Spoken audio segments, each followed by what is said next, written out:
What's up, hillbillies? I've got Travis here from the Prepared Homestead. He's also a homestead in the Ozarks, which is awesome. Yeah. Tell us a little about your channel for those. By the way, you know my channel but don't know his. I don't know how that happened. He's huge, but you probably came over here from the real estate side of things. Maybe. We cover a lot of different topics. I like to say everything from preparedness to homesteading, which to me that is called self-sufficient living. I mean, that's what it is. And so we cover that, everything from the warrior mindset of not giving up. You know, homesteading can be tough sometimes. Preparedness, the world out there is kind of scary sometimes. Now, some people when they hear preparedness, they imagine the doomsday prepper people. Right, yeah, we're not. Is that you? No, not at all. We do talk about current events and how they affect our lives.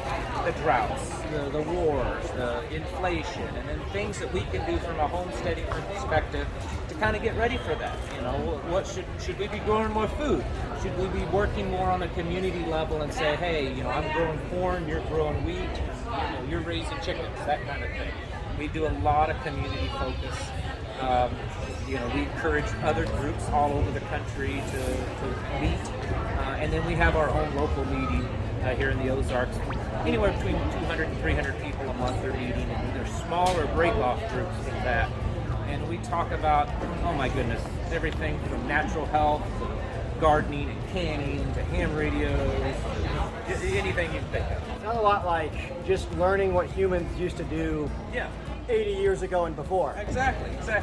You know, like you said, a lot of people have this idea that preppers are some crazy, you know, like something on TV. Our grandparents and great-grandparents were preppers. You know, they had food stocked up and they were able to survive tough times. Anyone who lived through the Great Depression, my father was one. He was born in 1929. He had a very, I'm going to save everything. We can't throw the milk cartons out growing up. And, you know, we have every size glass jar with none of the lids left because of it. That's the kind of stuff. That's it. You know, we've had, like I said, we've had everything from like doctors come to our meetings to little old ladies that's, you know, teaching us, you know, doomsday kind of depression era, you know, tips and stuff of how to survive, which that was a very doomsday event for those people, the depression era. So we learned from that. It's a very family-friendly event. We have a kids' corner where they do arts and crafts. We have one part of the building we call it the open market. If you have a business or craft or something you want to promote. We also have another area, several tables set up. It's the free sharing table. You have clothing that doesn't fit anymore, or extra vegetables or canned goods, you bring it and it's free. So, you know, the idea is creating a very, you know, a serious community environment. That's our focus, and making it very community oriented. Why would you place so much emphasis on community over the individual? I'm a very big individualist. Freedom all the way, liberty-minded person. But I think the individual, especially in the world that we live in, is only really as strong as the community that they're connected to.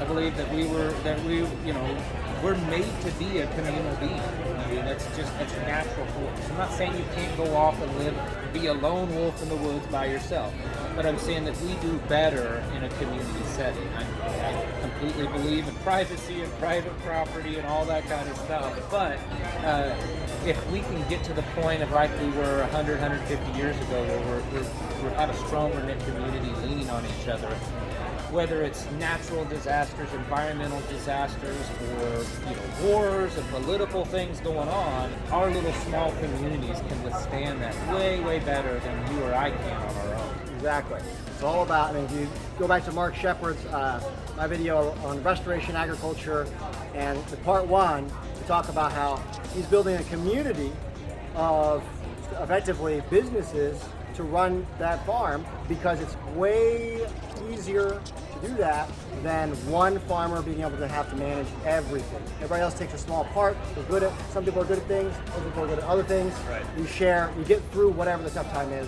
whatever it may be. Could be a flood, it could be a tornado. Absolutely. It's big around here. Well, Travis, thank you so much. Go check out his channel. Absolutely, thank you. And go out there and fish what bugs you. Bum ba da ba bum bum bum bum ba da ba bum bum bum ba da ba bum